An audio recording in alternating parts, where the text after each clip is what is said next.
ठीक आहे.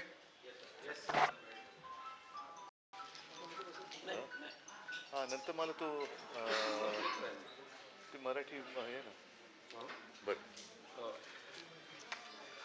निवडणुका जवळ यायला लागलेल्या आहेत आणि निवडणुका डोळ्यासमोर ठेवून हे महाबिघाडी सरकार फसव्या घोषणांचा पाऊस पडायला लागलेला आहे. त्यांना असं वाटते की त्यांनी आत्तापर्यंत जो काही कारभार केलाय तो सगळा कारभार जनता विसरेल आणि फसव्या योजनांना बळी पडून यांना मतदान करेल अशी त्यांची एक वेडी आशा आहे. मग या योजनांमध्ये लाडकी बहीण अशा बऱ्याच काही गोष्टी आहेत. बाकीच्या योजनांवरती मी आज काही बोलणार नाही. त्याच्याबद्दल जनता बोलते, जनता अनुभव घेते आहे. आणि मला जेव्हा वाटेल तेव्हा मी, आदित्य, आमचे सगळे संजय राऊत आहेत, देसाई साहेब आहेत, विनायकजी आहेत, सगळेच आवाज उठवतील. आज मी त्यांच्या एका योजनेबद्दल बोलणार आहे आणि ती योजना म्हणजे लाडका मित्र किंवा लाडका कॉन्ट्रॅक्टर किंवा लाडका उद्योगपती ही योजना.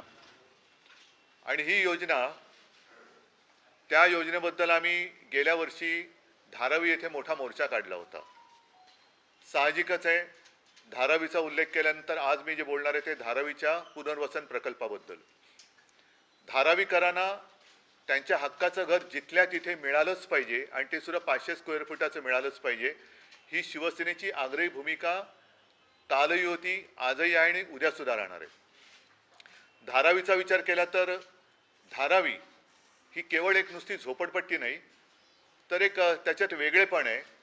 ते वेगळेपण असं आहे की ही जणू काही इंडस्ट्रियल श्रम, म्हणजे ह्या प्रत्येक घरामध्ये एक मायक्रो स्केलचा उद्योग चालतो. मग त्याच्यामध्ये काही ठिकाणी कुंभार पण आले, अगदी इडलीवाले आले, चांबड्याचा उद्योग करणारे आले, कुंची कोरवे आले, बऱ्याच गोष्टी आहेत. आणि त्या उद्योग धंद्यांचं करणार काय हा एक प्रश्न अजूनही अनुत्तरित आहे. आम्ही मोर्चा काढला होता. तो मोर्चा जो एक बेसुमार TDR काढून अडाणीला द्यायचा त्यांचा जो डाव आहे, जो आम्ही उधळून लावणार आहोत, तो कधीही यशस्वी होऊ देणार नाही आहोत. मुंबईभर अडाणींकडनं TDR विकत घेतला पाहिजे ही एक जबरदस्तीची अट त्यांनी त्याच्यात टाकलेली आहे. त्याच्या विरुद्ध तर आम्ही दंड थोपटलेले आहेतच. मात्र गेल्या आठवड्यात काही बातम्या आल्या, त्या बातम्या पाहिल्यानंतर ह्या योजनांच्या सगळ्या फसव्या धुरळ्यामागे त्यांच्या कॉन्ट्रॅक्टर मित्राचं कसं ते चांग भलं करू इच्छित आहेत ते आम्ही तुम्हाला दाखवत आहोत.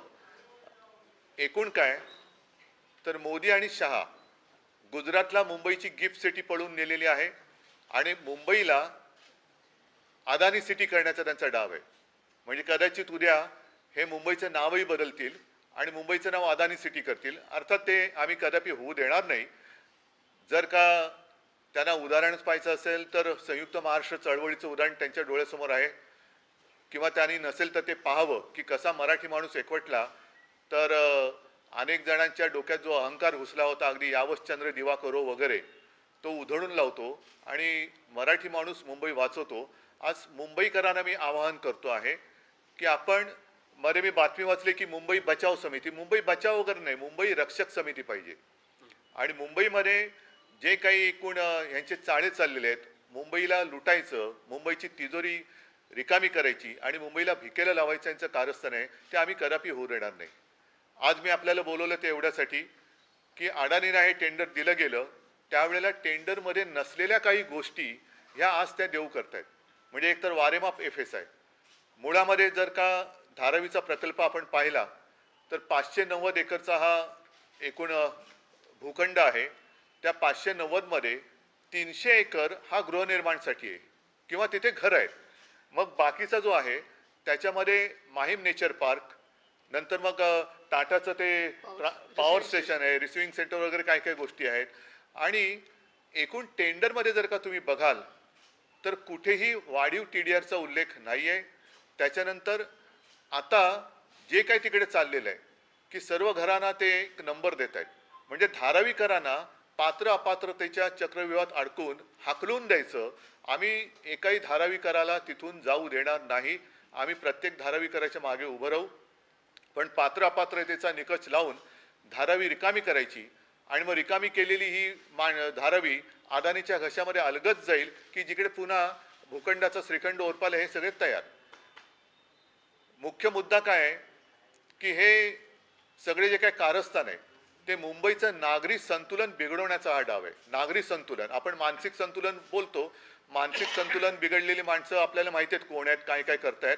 काही जणांच्या मानसिकतेला सुद्धा बुरशी आलेली आहे, त्याच्यामुळे अशी सगळी माणसं आहेत ती याच्या मागे आहेत. नागरी संतुलन मी एवढ्यासाठी म्हणतोय की त्यांनी जी काही जागा 590च्या वरती मागितलेली आहे, 540 एकर, म्हणजे मुळामध्ये बघा की धारावी 590 एकरची आहे.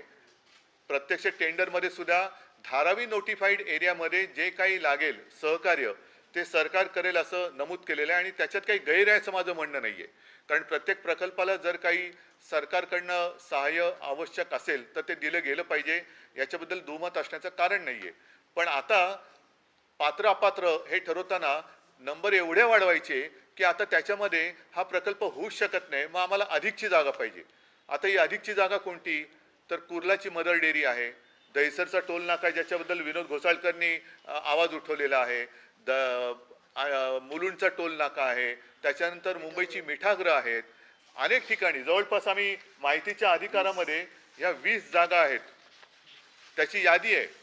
हे माहितीच्या अधिकारात मिळवलेले हे संपूर्ण हा कागद आहे आणि त्याच्यामध्ये अनेक जागा म्हणजे मातृदुग्ध शाळेची कुर्ल्याची तुम्हाला म्हटलं तसं अनेक ठिकाणी अंदाजे क्षेत्रफळ माहिती उपलब्ध नाही, कुठे 21 एकर, 46 एकर, 18 एकर, बऱ्याच ठिकाणी माहिती उपलब्ध नाही.